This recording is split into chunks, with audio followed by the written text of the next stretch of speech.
13h45, c'est l'heure de reprendre comme convenu notre journée Air et Santé, organisée à la fois par l'ADEME et l'ANSES, pour une grande variété de sujets. Vous l'avez vu au programme. Pour ceux qui étaient déjà là ce matin, vous l'avez également suivi. On a beaucoup d'études sur des thèmes extrêmement variés qui ont été regroupés en différentes sessions. C'est l'heure pour nous d'aborder la question de la qualité de l'air intérieur. Alors évidemment, il y aurait beaucoup d'études à citer. Une sélection en a été faite et puis vous pourrez poser vos questions pour les personnes qui étaient déjà présentes ce matin. Je serais tenté de dire comme ce matin, à la fois depuis la salle ici à Paris et puis depuis votre poste de travail si vous suivez à distance cet événement. En tout cas, bienvenue à toutes et à tous.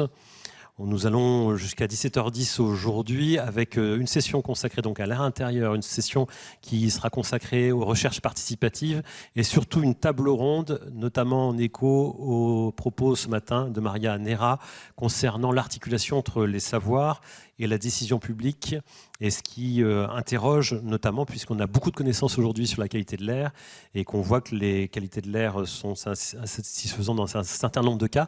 Donc ça pose la question effectivement de la décision publique, ce sera évoqué dans notre table ronde à compter de 16h. Pour débuter, nous allons avec Mélanie Nicolas et Marie Verriel nous pencher sur effectivement les environnements intérieurs et l'impact de l'activité domestique. On est chez soi, on va avoir des activités notamment pour pouvoir nettoyer le domicile, et quels sont les impacts sur la santé. Alors vous avez très peu de temps, je suis désolé, c'est un peu une torture là, parce que vous avez 3 études à résumer en 10 minutes, vous êtes en binôme, mais vous allez devoir surperformer pour 3 études, une qui s'est intéressée à la fraction volatilisable des produits de nettoyage et aux produits ménagers plus globalement, une étude sur les émissions de terpènes associées aux huiles essentielles. On a toujours cette image des huiles essentielles qui sont bonnes pour la santé, etc. Mais ça vaut le coup quand même de se pencher sur les émissions de terpènes. Et puis également sur le séchage du linge. On sait que les sèche-linges, ce n'est pas l'idéal, mais quels sont les effets du séchage du linge quand on n'a pas de sèche-linge en intérieur?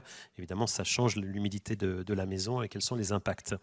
Mélanie Nicolas, donc chercheuse au CSTB, à la direction santé confort, et puis Marie Verriel, enseignante-chercheuse à l'IMT Nord-Europe. C'est à vous. Merci beaucoup, bonjour à tous. Alors 3 projets, oui, mais un même contexte. Un contexte qui démarre avec la question, est-ce que les activités domestiques sont polluantes pour l'air intérieur? Alors cette question, si on la pose au grand public, il répond que oui. D'ailleurs, les produits d'entretien et les désodorisants sont perçus comme des sources principales de pollution dans le logement. Donc selon le dernier baromètre ADEME, et donc ça apparaît pour 47% des Français dans les 2 premières sources de polluants dans l'air intérieur. Alors le marché des produits ménagers, c'est un marché qui est en pleine croissance, qui a fait un bond pendant la période Covid, mais qui est toujours en croissance et qui a bien pris en compte cette préoccupation du grand public en développant des gammes spécifiques de produits dits écologiques, à savoir qu'un Français sur 2 achète au moins un produit écologique par an. Et donc, il y a un certain point d'attention sur l'impact environnemental et sanitaire de ces produits. L'Institut national de la consommation s'est aussi emparé du sujet et propose aujourd'hui un score sur 5 niveaux de A à E pour classer et catégoriser les produits ménagers selon leur impact environnemental et sanitaire. Et puis, les instances institutionnelles travaillent aussi sur le sujet, puisque l'ANSES a mis en place un comité d'experts sur l'évaluation des risques chimiques liés aux articles et produits de consommation. La littérature internationale rapporte aussi l'impact significatif des activités de nettoyage sur la qualité de l'air intérieur. On peut trouver dans la littérature différentes études, des études qui portent directement sur le logement, donc in situ, qui fait apparaître des pics de pollution durant les activités de nettoyage. On retrouve aussi des essais qui sont menés au laboratoire avec des degrés de représentativité et des protocoles d'application réalistes plus ou moins importants. Et puis on trouve aussi de la littérature sur les données de composition. Alors, dans le cadre des projets qu'on présente aujourd'hui, on a rédigé une review de la littérature dont vous avez les références ici. Et le principal message en conclusion de cette review, c'est que on trouve dans la littérature des protocoles et de ce fait des résultats d'études qui sont très contrastés, ce qui fait des résultats et des données qu'elles sont parfois inexactes et surtout incomparables.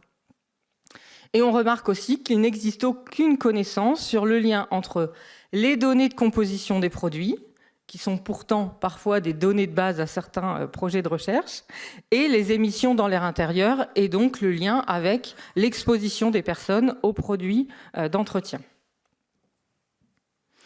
Alors, donc les 3 projets qu'on vous propose aujourd'hui ont été financés dans le cadre de l'APR ADEME-Cortea.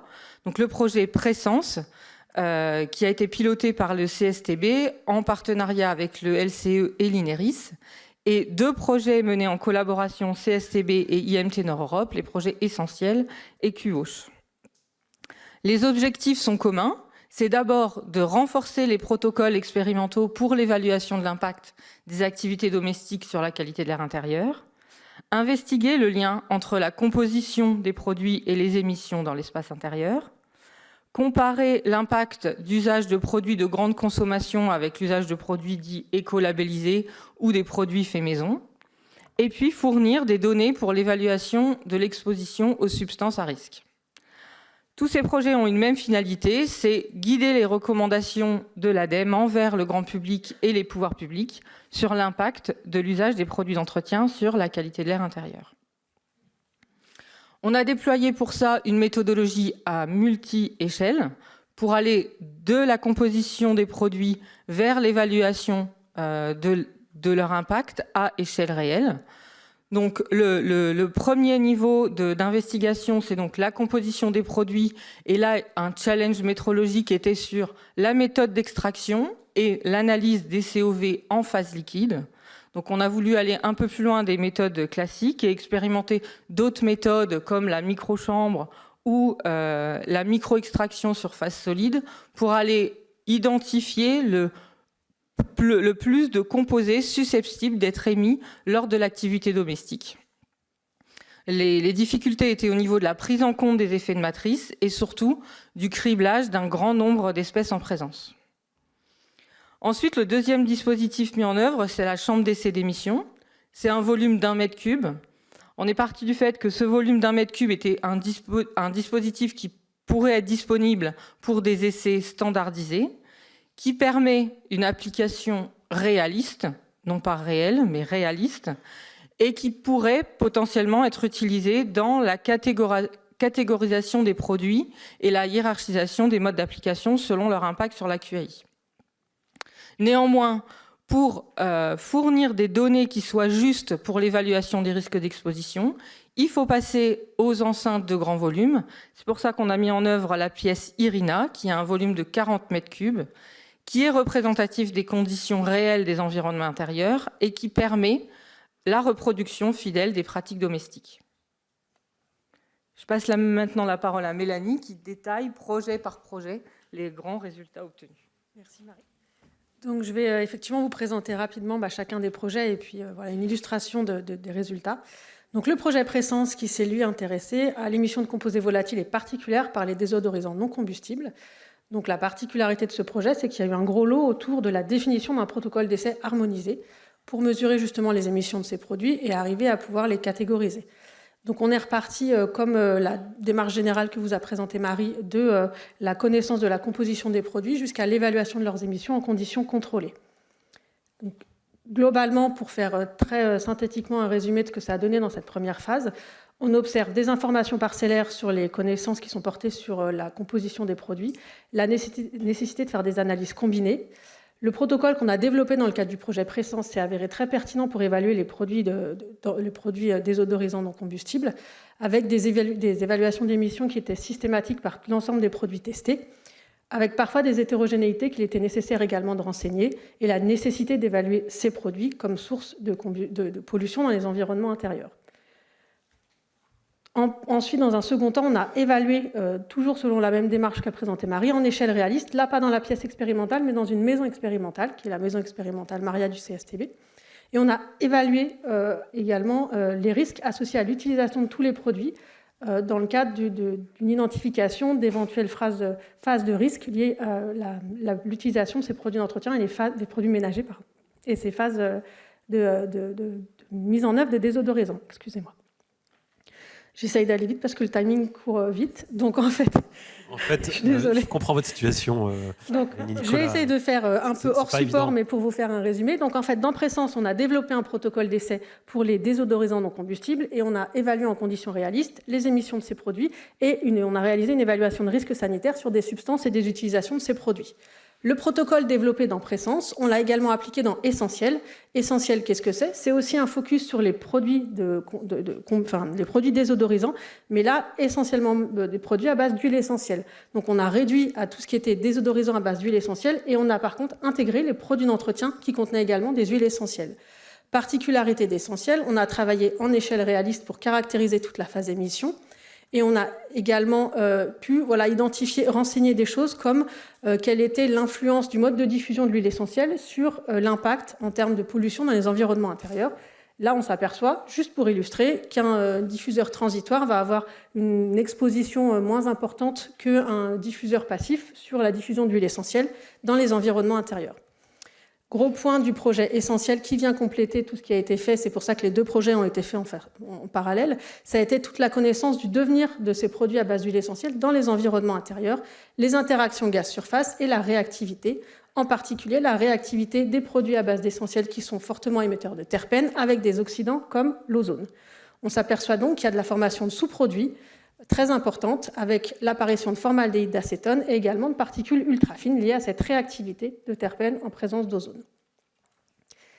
Un dernier point sur le projet QWash qui donc lui s'est intéressé à l'impact du séchage du linge à l'air libre dans un environnement intérieur. Donc de la même façon, on déploie l'artillerie de caractérisation de la composition du produit jusqu'à l'émission en échelle réaliste des produits utilisés. Donc là, on a travaillé sur des lessives et des assouplissants. Donc, on a déployé toute une artillerie de métrologie pour identifier tout ce qui était le plus pertinent en termes de fourniture d'informations sur la composition du produit et pouvoir avoir suffisamment de données pour éventuellement comparer à l'émission et voir quelles conclusions ressortaient de ces comparaisons-là. Donc, globalement, on s'aperçoit qu'on a des choses qui sont très pertinentes si on associe des méthodologies en fait, d'analyse de la composition de ces produits pour à la fois renseigner la composition liquide et ce qu'on a appelé la fraction volatilisable. C'est finalement la part de la composition liquide qui va passer en phase gazeuse lorsque le produit est utilisé. Ensuite, tout comme les projets précédents, on passe à l'échelle 1, qui est vraiment l'échelle de référence quand on veut pouvoir évaluer l'impact de l'utilisation d'un produit. Donc, on a lavé du linge et fait sécher du linge dans la pièce expérimentale IRINA où l'ensemble des paramètres étaient contrôlés. Et là, on s'aperçoit qu'on a un déséquilibre significatif des conditions hygrothermiques de l'environnement intérieur dû au transfert d'eau. On a également des choses intéressantes en ce qui concerne l'utilisation de détergents qui vont avoir des impacts sur les émissions induites. On a des processus d'émission qui sont très complexes et qu'il n'y a pas de correspondance directe entre la fraction volatilisable identifiée, la composition, et les émissions qu'on a observées à échelle 1.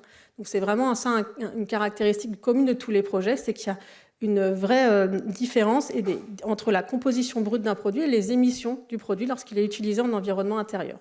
Ça, c'est tout ce qui concernait l'activité du séchage du linge en termes de sources de polluants, et on s'aperçoit aussi que ça peut être des puits de polluants, que je vous inviterai à aller voir dans le rapport final qui va être bientôt mis en ligne. Voilà, je vais repasser la main à Marie juste pour les conclusions. Je conclue très vite sur les recommandations qui sont sorties de ces projets, des recommandations envers le grand public. C'est un peu toujours les mêmes, mais il est bon de le répéter, qu'il faut avoir une ventilation adaptée lorsqu'on fait des activités domestiques, avoir un usage raisonné des produits à base d'huile essentielle, par exemple, et de respecter les dosages. Et puis pour les pouvoirs publics, les recommandations, c'est d'abord d'encadrer les allégations pour éviter la confusion sur les produits assainissants, le ménage au naturel, les produits écologiques, etc. C'est de ne pas faire reposer un étiquetage uniquement sur la composition des produits, mais qu'il faut bien prendre en compte leurs émissions et qu'il faut recourir à des enceintes de grand volume selon un scénario d'usage réel pour l'évaluation des risques sanitaires. Vous retrouvez là les références, vous retrouvez tous les rapports complets des projets sur la librairie ADEME. Vous avez quelques références de publications dans la littérature internationale. Et je voudrais juste terminer en disant qu'il faut faire très attention quand on communique sur ce genre de projet, en utilisant des termes qui soient précis, parce que si c'est un thème qui intéresse le grand public, c'est aussi un thème qui intéresse la presse. Et on a beaucoup travaillé là-dessus avec Isabelle Aujembourg et Souad Boualala, que je remercie, pour avoir un message clair envers le grand public et essayer que l'information soit reprise dans sa totalité. Voilà, alors. Merci. Merci beaucoup. Venez vous installer, merci beaucoup. Alors c'est vrai que sur des médias qui ont des fois des formats courts, on ne peut pas avoir une information reprise dans la totalité. Là on voit qu'en allant très très vite, je vous remercie d'ailleurs, vous avez mis 15 minutes, voilà. Donc ça veut dire qu'il faut avoir une information qui puisse être reprise par les médias sans être caricaturale. Et c'est ça qui est évidemment compliqué, vu la complexité des sujets. Mais ça nous intéresse au premier chef parce que c'est chez nous. Il y a aussi un type de pollution qui nous intéresse tout particulièrement, c'est la pollution dans les crèches, Nicole Lemoyle, avec une étude que vous avez menée qui, dans le monde, est la première étude sur le sujet. Alors c'est assez surprenant, mais vous avez voulu vous intéresser aux produits d'entretien, mais cette fois-ci dans les crèches. Alors pour les professionnels, évidemment, qui utilisent ces produits d'entretien, mais évidemment par écho aussi aux enfants qui sont dans ces crèches. Vous êtes spécialiste de l'évaluation des expositions professionnelles et domestiques aux produits de nettoyage et vous avez mis en place une cohorte qui s'appelle la cohorte Crespi. Alors dans le micro, on vous entendra mieux. Pardon. Ça, ce sera mieux. Donc je vous remercie pour l'introduction. Donc je vais vous présenter le protocole de la cohorte Crespi. Donc cette étude a été mise en place à l'INSERM en étroite collaboration avec le CSTB, le HESP à Rennes et Epiconcept. Donc le promoteur de l'étude est l'INSERM. Donc, concernant ce qui est connu dans la littérature sur l'impact des produits de nettoyage dans la santé respiratoire, donc comme cela a déjà été un petit peu dit ce matin, l'usage donc de produits de nettoyage et de désinfectants est considéré comme un facteur de risque aussi bien de l'asthme professionnel que de l'asthme aggravé au travail et a été mis en évidence notamment des associations avec les produits utilisés sous forme de spray ou des produits typiquement irritants.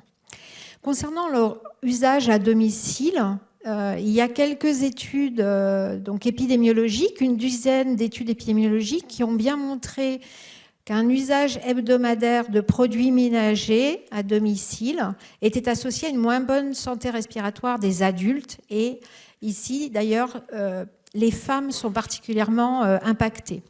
Concernant l'usage de ces produits et une exposition passive potentielle des enfants lors du ménage à domicile, certaines études suggèrent aussi un rôle néfaste de ces produits dans la santé respiratoire, cette fois des enfants.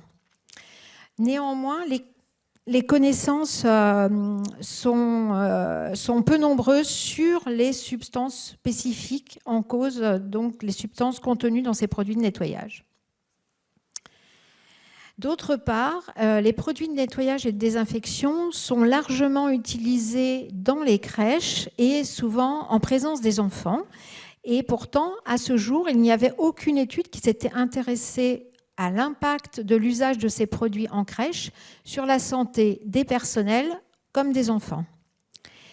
Donc, nous avons mis en place la cohorte Crespi dans ce but d'évaluer donc l'impact de ces expositions en crèche sur la santé respiratoire des personnels et des enfants, et avec aussi comme objectif spécifique de mieux caractériser l'exposition en crèche, notamment en produits de nettoyage, et aussi de mieux caractériser la santé respiratoire des enfants, car on sait qu'il est difficile d'évaluer l'asthme chez des enfants, par exemple de moins de 6 ans.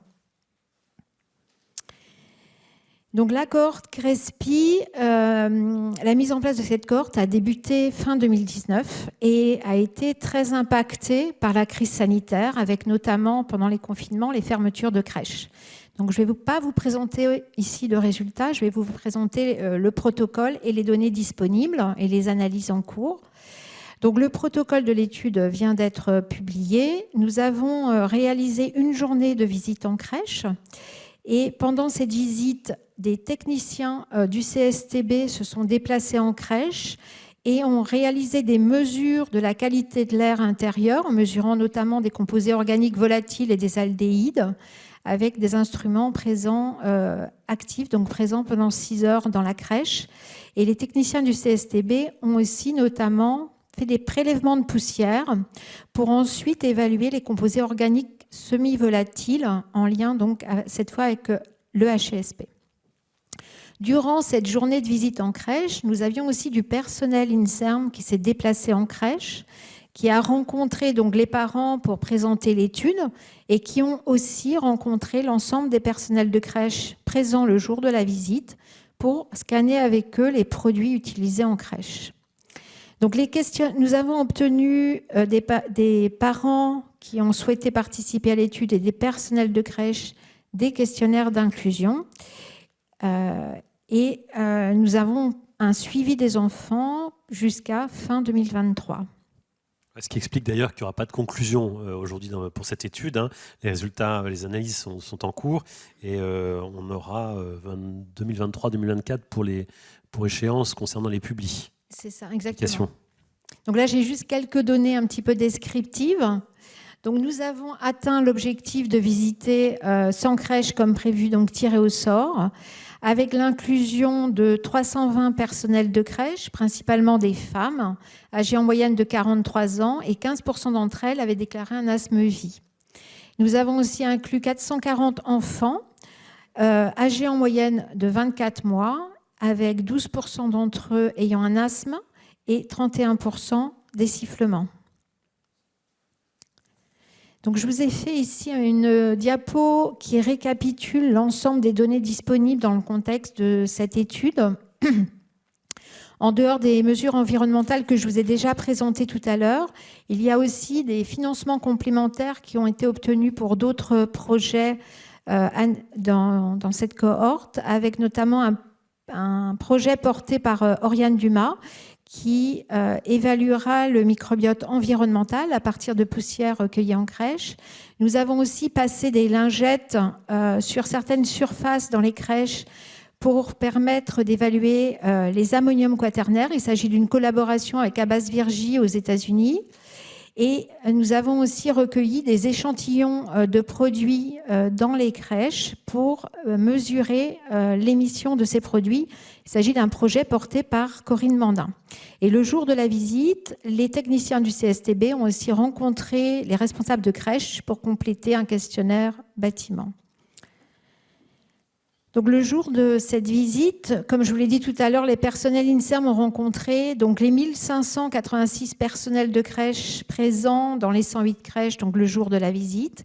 Et nous avons donc une première base de données grâce à cette application smartphone qui comprend près de 10 000 produits de nettoyage ou produits cosmétiques, avec des informations sur la fréquence d'utilisation de ces produits et le type de produit utilisé. Donc, nous avons ensuite à l'INSERM mis en place une seconde base de données à partir de ces produits qui ont été scannés ou enregistrés. Et nous avons une seconde base de données avec près de 1000 produits différents pour lesquels nous avons récupéré donc, auprès des industriels, soit sur leur site, soit par mail, la composition, lorsque c'était possible, la composition exhaustive de ces produits, donc pour ces 1000 produits. Et donc, ce que nous espérons faire, donc, la communication précédente a déjà parlé du ménage corps. Donc, nous avons développé une collaboration avec l'Institut national de la consommation et nous souhaiterions donc attribuer un ménage corps à chacun de ces produits. Donc, concernant maintenant l'inclusion des participants, donc cette inclusion a eu lieu jusqu'à fin décembre dernier. Donc avec l'inclusion de personnel et d'enfants et la réception donc de questionnaires d'inclusion qui portaient sur l'environnement, notamment intérieur dans les logements et la santé respiratoire et un consentement. Pour les parents, nous leur proposions aussi durant cette étude de compléter en ligne un questionnaire sur l'alimentation de la mère pendant la grossesse, de télécharger donc sur un site sécurisé certaines pages du carnet de santé et d'utiliser l'application smartphone qu'ils pouvaient télécharger sur leur propre téléphone pour d'une part scanner les produits de nettoyage qu'ils utilisaient à leur domicile et d'autre part renseigner tous les mois la santé respiratoire de leur enfant au moyen de 4 à 5 questions. Et pour les projets complémentaires, nous avons aussi proposé aux parents de recueillir à leur domicile sur leur enfant un recueil donc nasal et un recueil buccal pour des projets portés d'une part par Oriane Dumas dans notre équipe et par Valérie Sirou, chercheur INSERM à Grenoble. Et donc nous allons aller sur les conclusions, si vous voulez bien, Nicole Lemoyle, pour laisser le temps aux questions qui vont venir dans quelques secondes. Donc en fait, comme vous le disiez tout à l'heure, je n'ai pas de résultats à vous présenter, mais il y a des travaux en cours avec des analyses sur qualité de l'air et caractéristiques des crèches portées par le CSTB, concentration en biocides dans les poussières de crèche, donc portée par Barbara Lebeau à l'EHESP à Rennes, avec un étudiant en M2 qui travaille sur cette thématique. Les produits de nettoyage utilisés en crèche et la santé respiratoire des enfants et la santé respiratoire des personnels, donc portée par Oriane Dumois et moi-même à l'INSERM à Villejuif. Et nous avons 2 étudiantes en M2 qui travaillent sur cette thématique. Et enfin, 2 autres projets en cours sur l'émission en composés organiques volatiles et semi-volatiles des produits utilisés en crèche. Et donc ça, c'est une présentation qu'a déjà fait Mélanie Nicolas à un congrès. Et un autre travail en cours est sur le microbiote environnemental et sifflement chez l'enfant, donc réalisé par Annabelle Bédard, chercheuse dans notre équipe. Et parmi les perspectives que nous avons aussi dans le contexte de cette cohorte, nous souhaiterions étudier le lien entre le ménage-corps des produits utilisés en crèche et la santé des personnels, comme cela a déjà été fait dans notre équipe pour le lien entre ménage-corps des produits ménagers et santé des femmes. Voilà, je vous remercie et je voulais aussi remercier l'ensemble des personnes qui ont travaillé dans le contexte de cette cohorte CRESPI, ainsi que les financeurs du projet. Merci beaucoup. Merci beaucoup, Nicole Lemoyle, merci. Alors, nous allons en venir, si vous le voulez, déjà à quelques questions avant d'écouter les 2 autres présentations. L'une qui sera plutôt sur les milieux médico-sociaux, notamment les EHPAD, et puis une présentation qui va concerner la santé respiratoire dans des milieux où notamment il y a du bois. Ce sera plus large que ça. Il y aura voilà, des composés en mélange, mais on va s'intéresser notamment à la question du bois dans les intérieurs. Avant cela, des questions. Alors, questions en salle, si vous voulez, on va commencer par la salle tout de suite, et puis on ira voir quelles sont les questions qui sont sur le fil de discussion, sachant que pour ces questions, nous avons à notre disposition des spécialistes de l'air intérieur, soit de Boalala Selmi et Charlotte Léger, de l'ADEME et de l'ANSES, qui pourront répercuter ces questions. Bonjour monsieur. Bonjour, Frédéric Thévenet, IMT Nord-Europe. Alors, je suis un peu partie prenante dans la première salve de projet qui avait été présentée. Donc, j'ai plutôt des questions sur la deuxième salve, une question sur la deuxième salve. Un des livrables des projets de la première salve, justement, ça a été de montrer qu'il n'y avait pas de lien, en fait, direct entre la composition liquide des produits et ce qui était effectivement émis dans l'environnement intérieur, et donc ce à quoi étaient exposés les gens qui respiraient cette ambiance.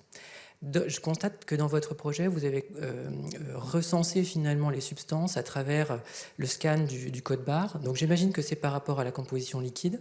Est-ce que vous envisagez d'aller un cran plus loin en intégrant les données d'émission des produits ?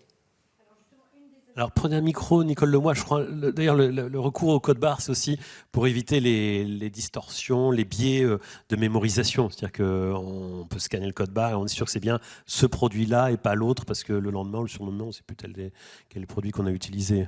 Oui, c'est ça. L'intérêt du code barre, justement, si on veut récupérer la liste exhaustive des ingrédients, c'est qu'on est sûr qu'il s'agit du bon produit. Donc, on n'a pas le code barre dans tous les produits, même en crèche, certains produits n'ont pas le code barre, donc on a recherché aussi la liste des ingrédients à partir juste du nom et de la marque des produits, puisque dans notre appli, on a au minimum cette information. Et donc, par rapport à votre question, justement, une des perspectives est potentiellement justement d'étudier le lien pour les 70 produits, je crois qu'on n'est pas loin de la centaine, mais ça, Mélanie, c'est mieux que moi, par rapport aux produits pour lesquels on a des échantillons recueillis en crèche, on pourrait étudier les associations entre l'émission de ces produits et la composition de ces produits, puisque nous aurons notre base de données. Voilà. Très bien. Merci. Des questions en ligne. Alors, qui se charge de les répercuter, soit de Boilala ou les deux? Vous êtes en binôme vraiment, Charlotte Léger. Prenez toutes les deux un micro là, pour nous dire qu'est-ce qui se passe sur le fil de discussion. Alors, donc, les premières questions concernent Marie et Mélanie. Donc, dans le projet QWash, quelles sont les conditions de ventilation pour les essais de séchage dans la chambre Irina? On ne peut pas ouvrir les fenêtres. Donc, comment ça se passe? Vous avez un micro juste devant vous. Alors, c'est selon un protocole standard, donc un renouvellement naturel de la pièce Irina, à peu près à 0,3 heures moins 1, avec une climatisation éteinte. Ça fait quoi ça, si on transpose à une maison d'habitation? C'est dans la gamme, dans la moyenne d'une habitation réelle, en fait. Fenêtre fermée. Fenêtre fermée. On est bien d'accord, d'accord. Ensuite, est-ce qu'on avait d'autres questions? Alors, est-il prévu dans vos travaux d'évaluer l'efficacité des interventions visant le changement des comportements d'achat et de pratique du grand public? Ce sera peut-être pour une future... Je ne comprends pas la question. Je pense que c'est des préconisations qui demandent... Oui, est-ce que ça va jusqu'à des préconisations de comportement, pour le grand public?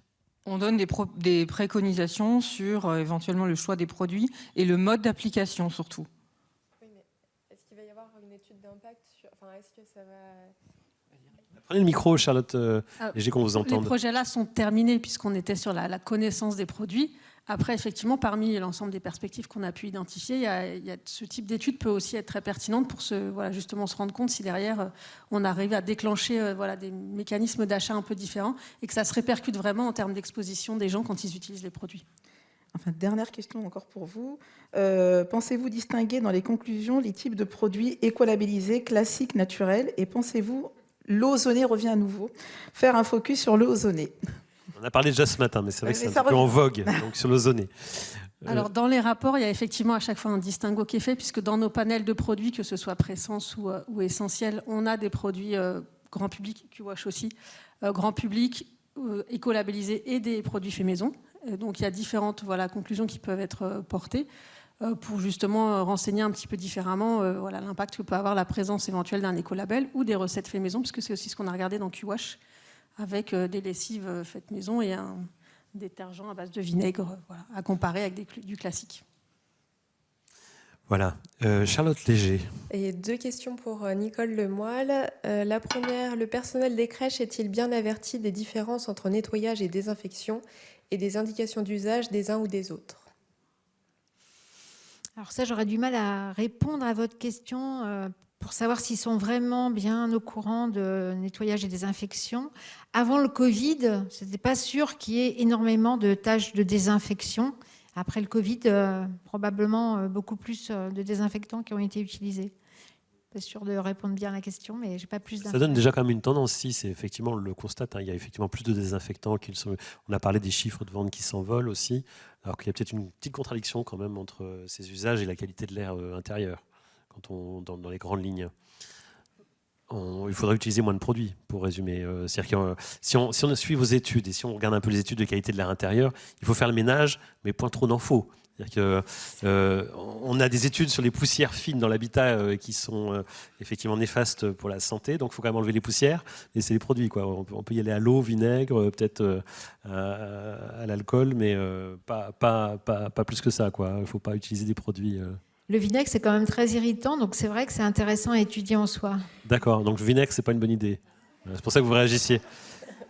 J'arrête le vinaigre, merci. Parce qu'on va croire que je ne fais pas le ménage, mais je fais le ménage avec du vinaigre. Surtout quand on fait le ménage, il faut aérer. Ah oui, c'est ça. Ouais. C'est la ça, je fais ça. De toute façon, le vinaigre, il faut aérer. Hein. Est-ce qu'il y avait d'autres questions, à part ces remarques inopportunes? C'est bon, on est bien là? On s'arrête là et on passe aux étapes. Non, vous en avez encore? Oui, une ou deux, puis après, on va poursuivre. Pour l'exposition aux produits ménagers dans les crèches, est-ce que les mesures de qualité de l'air intérieur sont réalisées au ras du sol pour simuler l'exposition des enfants? C'est une bonne question. En crèche, j'ai pas entendu. Est-ce que les mesures sont faites au ras du sol, pour être à hauteur d'enfant? Voilà, ils sont posés au sol et justement, c'est pris en compte dans les crèches. Voilà, il faut que ce soit au niveau des voies aériennes des enfants. D'accord, merci. N'hésitez pas à vous pencher sur les études en elles-mêmes. On a une question en salle à laquelle on va donner une priorité, parce qu'on n'a pris qu'une question pour l'instant en salle, et on reviendra sur les études suivantes juste après. Monsieur. Oui, Laurent Martineau, service parisien de santé environnementale. Pour Mélanie et Marie, est-ce que le sèche-linge a été testé? Non, parce que justement, c'était de regarder l'impact du séchage à l'air libre. Et puisque pour des recommandations énergétiques, pour des c'est mieux de l'éviter. Préoccupations énergétiques, c'est mieux d'éviter. Mais il est quand même couramment utilisé, donc on a un effet température qui doit être impactant. Et vous pensez le tester ou pas? Non, les projets sont terminés. Point de départ, vous d'ailleurs, c'était ces recommandations d'économie d'énergie et voir à quel point ça allait modifier la qualité de l'air intérieur. Donc on partait un peu de la situation inverse en se disant, bon, on va arrêter les sèche-linges, mais est-ce que ça a un impact finalement sur la qualité de l'air intérieur? En tout cas, merci beaucoup pour ces questions. On en prendra d'autres tout à l'heure, c'est possible, ou c'est vraiment sur ces sujets-là? Voilà, une toute petite, mais ça c'est de la négociation, hein, madame. C'est très rapidement une question, parce qu'on est sur une dérive de temps. Levez-vous, comme ça on pourra vous distribuer rapidement le... Ah non, non, vous ne parlerez pas juste que sur Internet. Non, non, non, non.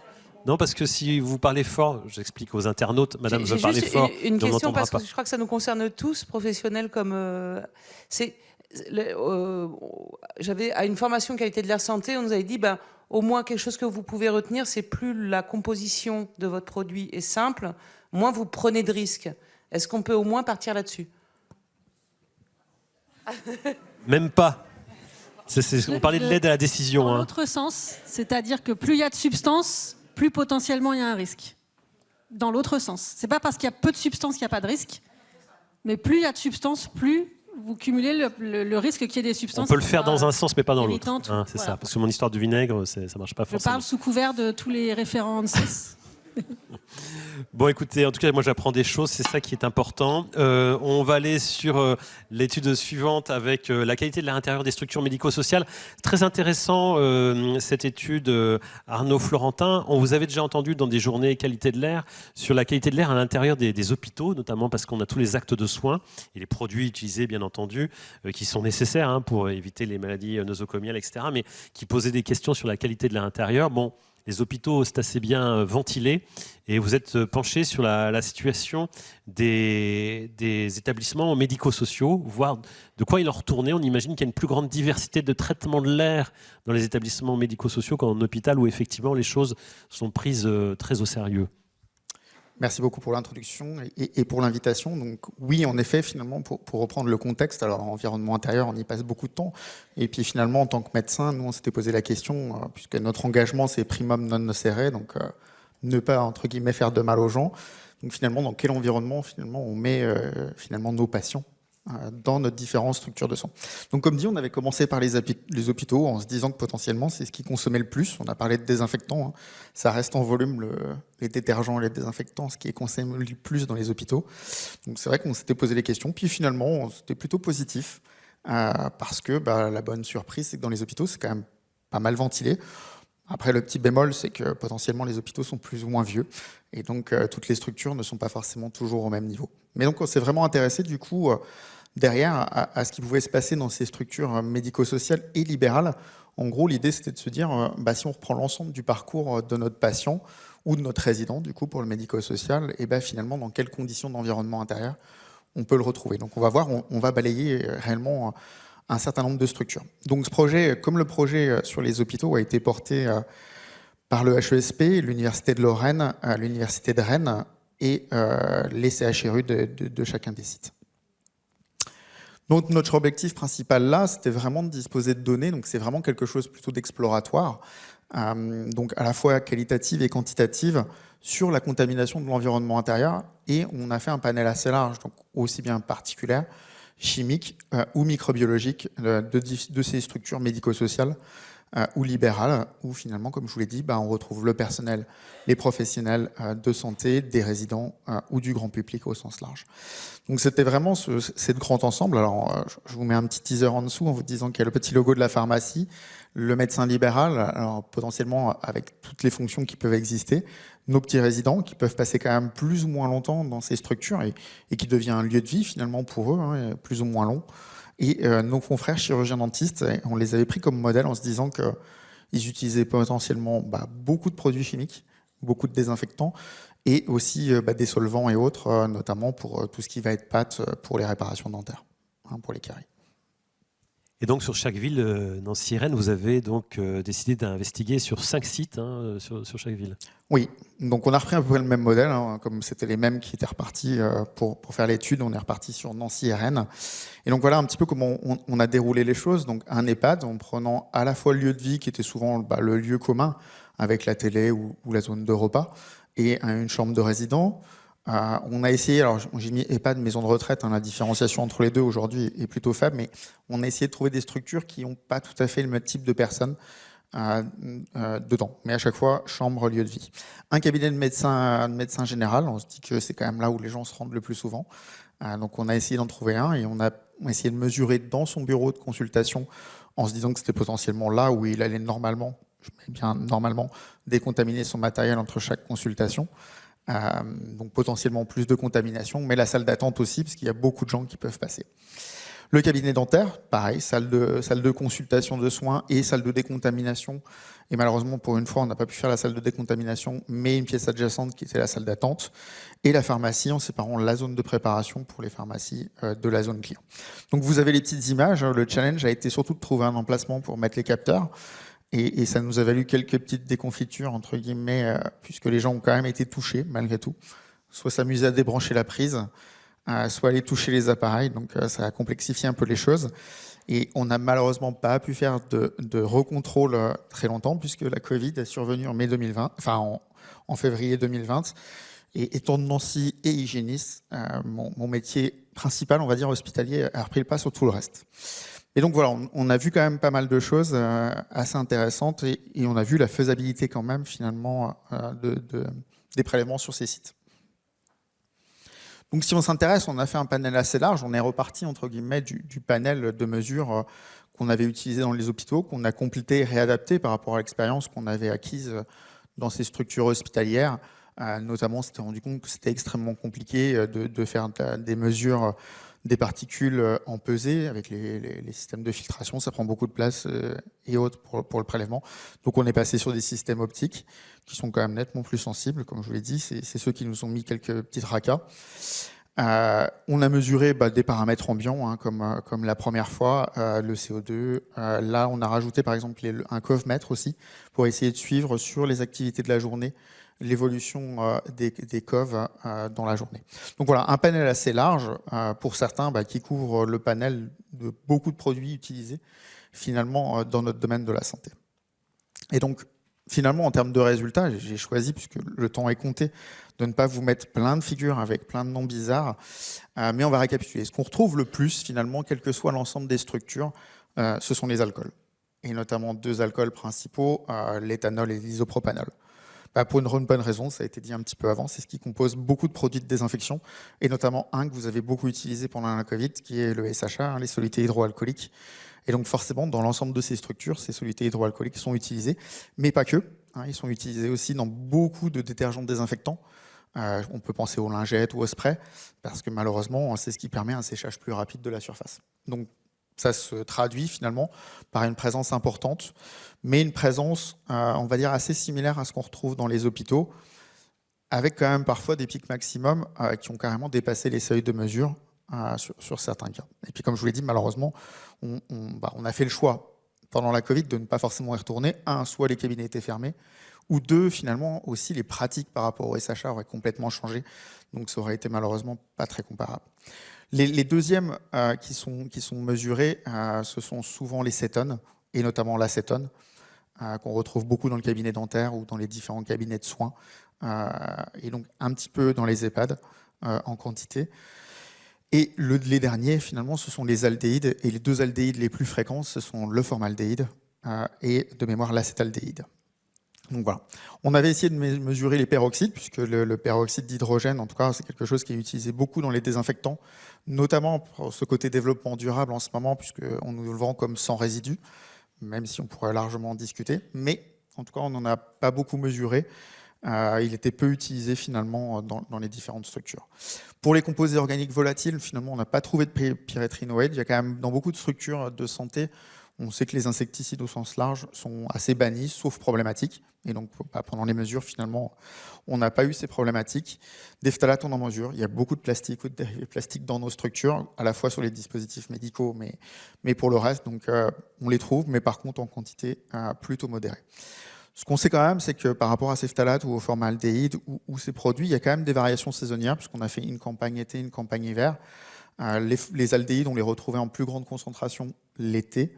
À l'inverse, les fenêtres étant ouvertes l'été, l'alcool était moins présent, enfin en plus faible quantité, mais ça restait quand même important. Sur le dernier volet, les micro-organismes, on a été un peu déçus, on n'a pas trouvé grand-chose. Peut-être qu'il aurait fallu qu'on revienne pendant la Covid, on aurait vu plein de virus, peut-être.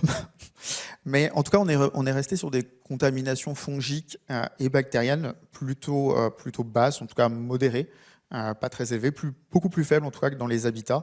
Des virus, on n'a pas isolé en fait sur cette étude. Donc voilà, en tout cas, probablement des faibles contaminations, alors qu'on était dans des périodes potentiellement épidémiques dans les salles de consultation d'attente avec des patients qui étaient forcément porteurs de ces micro-organismes. Donc ça laisse potentiellement l'espoir de retravailler peut-être aussi sur les méthodes et sur les seuils de détection par rapport à ces choses-là. Donc voilà, donc plusieurs méthodes utilisées, mais des contaminations modérées. La petite chose qu'on a fait en plus, on s'était intéressé aussi à savoir si parmi notamment les micro-organismes qu'on retrouvait, qui étaient relativement classiques, micro-organismes humains, on va dire de la peau, de la sphère ORL, ou des fongies classiques, entre guillemets, de l'environnement, s'il y avait parfois des gènes de résistance. Et donc oui, on en a identifié, notamment sur des Staphylococcus aureus, ou même sur des fongies, tels que Stenotrophomonas maltophilia. Donc, ce qui veut dire quand même que sur le parcours du patient, nos patients finalement ramènent avec eux potentiellement ces micro-organismes multirésistants. Ça méritera probablement des enquêtes dans le futur.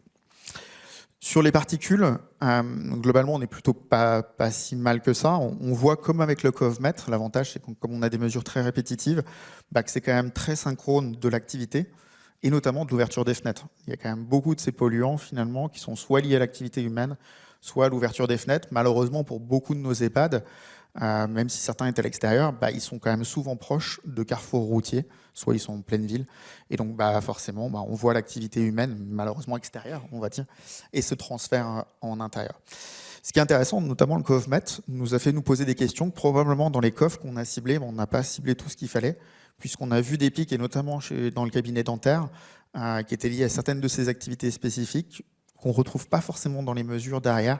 Et donc, ça méritera probablement d'autres explorations plus spécifiques, peut-être avec l'aide justement, finalement, de ma collègue de droite, qui liste l'ensemble des émissions potentielles. Et ça pourrait nous poser question par rapport à ces activités. Donc, merci. Vous vouliez ajouter quelque chose, Arnaud Florentin? Je crois que vous aviez fini, parce que j'avais vu que vous aviez fait tous les points. Allez-y. Oui, je les ai faits, j'ai été un peu vite. Je ne peux plus faire marche arrière. En tout cas, vous aurez les a, voilà, ils étaient affichés, mais sachez que les visuels, et je l'ai signalé ce matin, seront à disposition, même si en plus de cette mise à disposition, il y a aussi le replay de la journée. Mais en tout cas, voilà, on retrouvera les présentations. Si vous le souhaitez, vous pourrez en disposer. Merci beaucoup Arnaud Florentin, on peut vous applaudir. On prendra tout à l'heure quelques questions, mais on va rester sur la question des aldéhydes qui ont été beaucoup cités dans vos conclusions, avec l'étude de Respal, de Valérie de Sauzier, Sophie Achard, qui sont venus en binôme. Merci Valérie de Sauzier de venir depuis Pau, d'ailleurs. C'est un petit chemin quand même, pour aller nous raconter cette étude qui vous a intéressé. Alors vous êtes des mines Alpes, et puis Sophie Achard, donc de Cress-Hera. On a déjà cité tout à l'heure l'équipe. L'idée, c'était de s'intéresser à la qualité de l'air intérieur à travers, effectivement, notamment la santé respiratoire liée aux aldéhydes, qu'on a beaucoup. Alors, on entend souvent parler de formaldéhyde. Globalement, c'est l'école qu'il y a dans les meubles, beaucoup qui émettent. Oui, tout à fait. Alors, avant de prendre la suite de votre annonce, merci de cette présentation. Je suis ravie aujourd'hui de faire cette présentation en duo. C'était déjà un duo de deux équipes, un duo un petit peu pas improbable, mais en tout cas, on a mis l'accent sur l'interdisciplinarité dans ce projet, avec une équipe de chimistes, donc qui est mon équipe à l'École des mines d'Alès, site de Pau. L'École des mines d'Alès. D'Alès, oui, c'est pour ça que je me permets de... N'importe quoi, de vous reprendre. Désolé, mais non, les mines d'Alès. Les mines d'Alès dans le Gard, mais on a un site à Pau. Et l'équipe, donc, ERA, où travaille Sophie Achard, qui, elle, est une équipe plus de toxicologie environnementale. Donc, vous allez voir que c'était déjà un challenge en soi. Je me permets aussi de remercier les autres personnes qui ont contribué à ce travail, donc mes collègues Hervé Plaisance, Nathalie Costa-Ramon, et puis surtout un grand merci à Margherita Alzalois, qui était postdoc sur ce projet et qui a dû justement faire les frais de cette interface entre chimie et toxicologie. Alors le contexte de notre projet est lié à l'exposition de la pollution de l'air intérieur par les composés organiques volatiles qui sont bien connus pour être un facteur de risque dans l'apparition de maladies respiratoires et allergiques et qui ont été aussi montrés depuis quelques années comme étant un facteur d'augmentation de la prévalence mondiale de ces pathologies respiratoires. Parmi les COV, nous avons étudié dans ce projet les aldéhydes, qui sont une famille un petit peu particulière et qui est omniprésente dans les environnements intérieurs et en particulier les logements que nous avons étudiés dans ce projet. Et nous avons fait un focus sur deux polluants. Le premier que vous connaissez bien, qui est le formaldéhyde, et qui a pour principale source de présence dans l'air intérieur les matériaux à base de bois. Alors pas seulement, puisque nous avons eu 2 présentations tout à l'heure avec des sources directes de formaldéhyde par des désinfectants ou des produits ménagers. Ici, je parlerai de sources secondaires, puisque le formaldéhyde est impliqué dans les liants ou les colles des matériaux à base de bois et que ces émissions se produisent lors de l'hydrolyse de ces colles et peuvent durer donc de très longues années. Donc on a des émissions continues de ce polluant.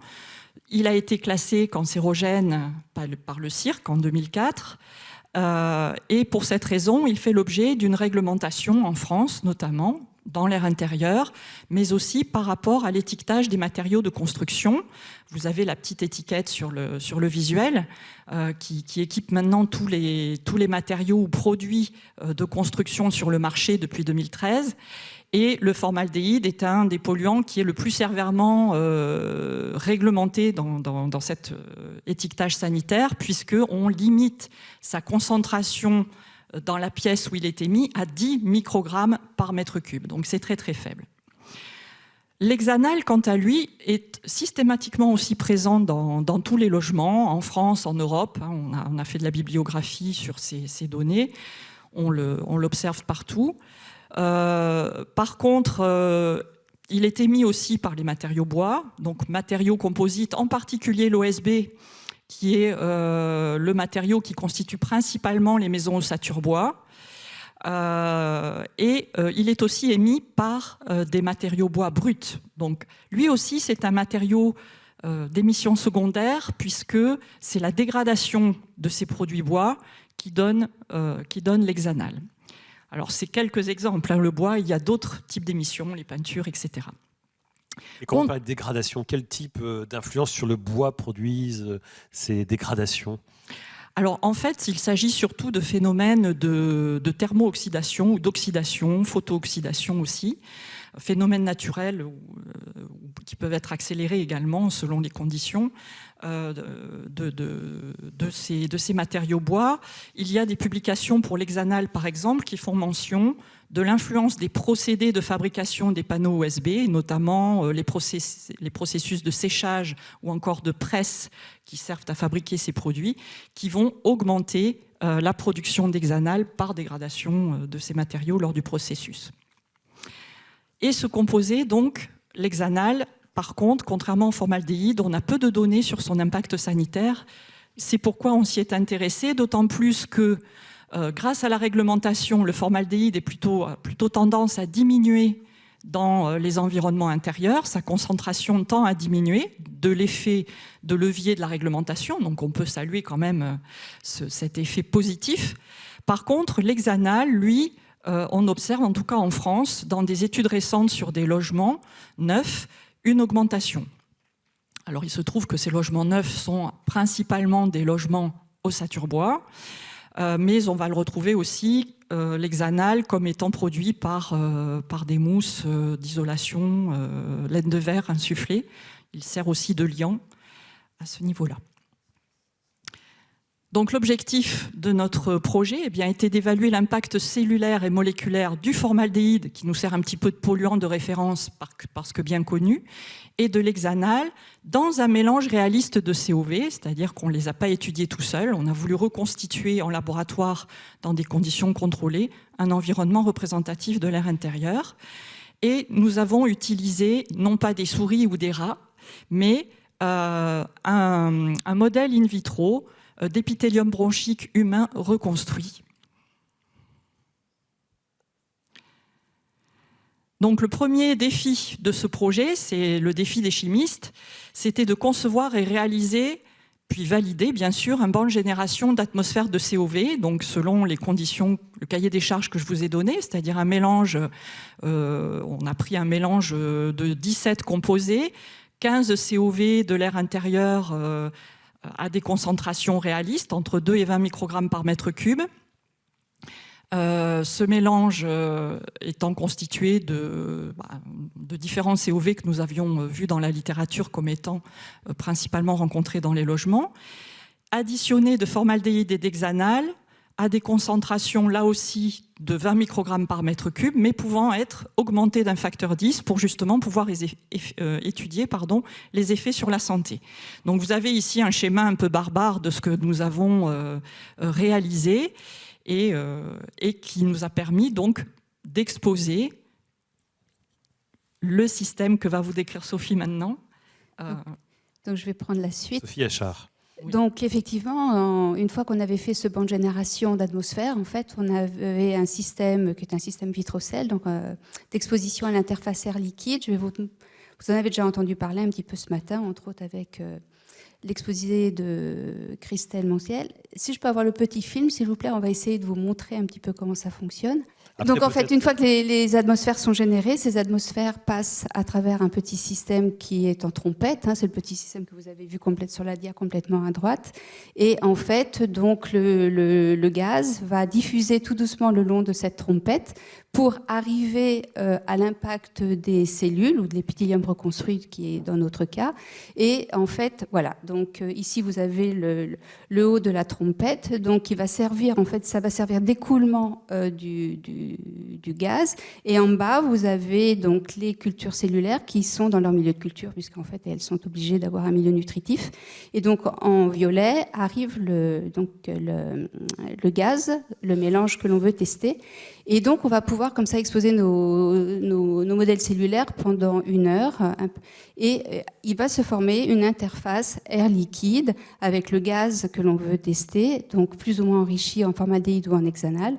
Et donc, on assure comme ça un contact direct entre l'épithélium et les polluants, et ce qui est un peu représentatif de ce qui se passe réellement in situ, en fait, parce que c'est ce qui se passe en fait au niveau de l'appareil respiratoire. Je vous remercie. On peut peut-être passer sur le diaporama. Voilà. Donc, on a fait ces expositions et en fait, on a donc enrichi ce mélange référent. On a augmenté soit le formaldéhyde, soit l'hexanal. Et on a regardé sur le plan biologique un petit peu ce qui se passait. Donc, ces expositions ont été faites 2 fois par semaine. Sur 3 semaines, on ne vous présentera que 2 semaines, donc 4 expositions. Et on a évalué en fait différents paramètres, des paramètres d'inflammation, des paramètres d'activité antioxydante et des paramètres des marques épigénétiques. Et là, on a fait un focus sur tout ce qui est expression génique. Alors, on voit que donc, tout ce qui apparaît en rouge, en fait, c'est une surexpression de l'expression génique. Et ce qui est en bleu, c'est quand c'est sous-exprimé. Donc, on va regarder surtout la surexpression, donc sans comment dire, sans... bon, j'ai perdu mon mot. Donc, évidemment, le formaldéhyde, donc, sans surprise, voilà. Le formaldéhyde, eh bien, allume beaucoup de gènes, hein, surtout au niveau inflammation, mais également pour toute l'activité antioxydante et certaines marques épigénétiques, et plus particulièrement ce qu'on appelle les DMT qui sont impliqués dans la méthylation de l'ADN. Et ce que l'on voit pour l'hexanal, parce que ça c'était quelque part une nouveauté, parce que comme le disait Valérie, il y a très peu de données sur cet aldéhyde, eh bien on voit que si le formaldéhyde, donc les surexpressions arrivent très tôt, donc dès les premières expositions, pour l'hexanal, eh bien ça se met vraiment en place après la troisième et quatrième exposition. Donc en fait ça c'était un résultat tout à fait nouveau et très intéressant parce que en fait ça montre bien qu'il faut absolument faire le suivi de ces polluants qui sont pas encore réglementés et qui peuvent avoir un impact un peu identique. Donc tout ce travail encore une fois a été fait par Margherita et on la remercie beaucoup. Merci également à vous. Merci Marie de Sauzier. On va aller vers les... Valérie de Sauzier, Sophie Eschard, et sachant qu'on travaille souvent sur la qualité de l'air intérieur avec les mines d'Alès, je tiens à le dire, hein, je ne sais pas pourquoi je vous ai dit autre chose tout à l'heure, mais c'est vrai que les mines d'Alès sont souvent citées dans des études de ce type sur l'air intérieur. Est-ce qu'il y a des questions dans la salle? Est-ce que vous vouliez éventuellement éclaircir? On a un petit peu de dérive de temps, mais voilà, le temps de démarrer la vidéo et d'évoquer ces différents sujets, mais on a un petit peu de temps si vous voulez poser des questions.